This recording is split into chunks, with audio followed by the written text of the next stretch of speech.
This voice is taken from an article with the title, How to Interpret Changes in Employment Data on the Economic Calendar, which has been published on TRADERTALKSNET. Interpreting changes in employment data on the economic calendar can be a difficult task. The economic calendar is a tool that provides data regarding the economic performance of a country. It includes information on gross domestic product, GDP, employment, inflation, and various other indicators. Employment data is one of the most important factors in the economic calendar and can have a major impact on the performance of the economy. Employment data is usually presented in the form of unemployment rate, which is the percentage of the population that is without a job. Generally, a low unemployment rate is seen as a sign of a healthy economy, while a high unemployment rate indicates a weak economy. The economic calendar also includes other indicators related to employment, such as job creation, average earnings, and labor force participation rate. Job creation indicates the number of jobs added to the economy in a given period.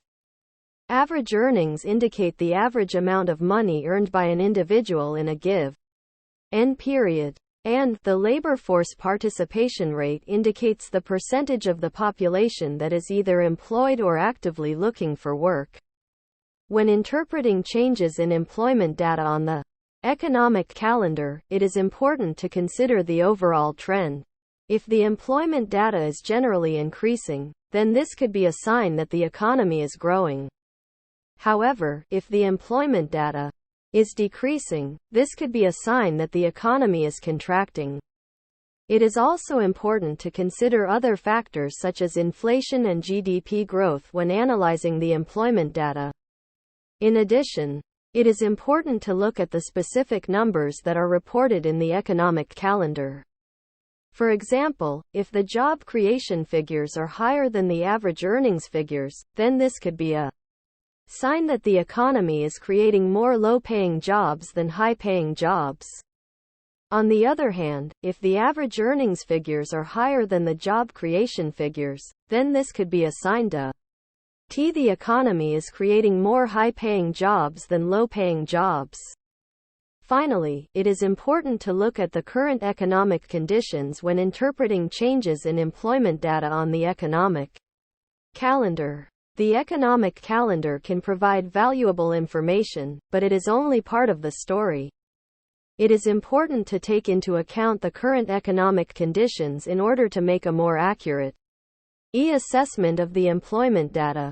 In conclusion, interpreting changes in employment data on the economic calendar is a complex task that requires careful analysis. It is important to consider the overall trend as well as the specific numbers reported in the economic calendar. Additionally, it is important to consider the current economic conditions when interpreting the employment data. By taking all of these factors into consideration, investors and economists can gain a better understanding of the current state of the economy and make informed decisions.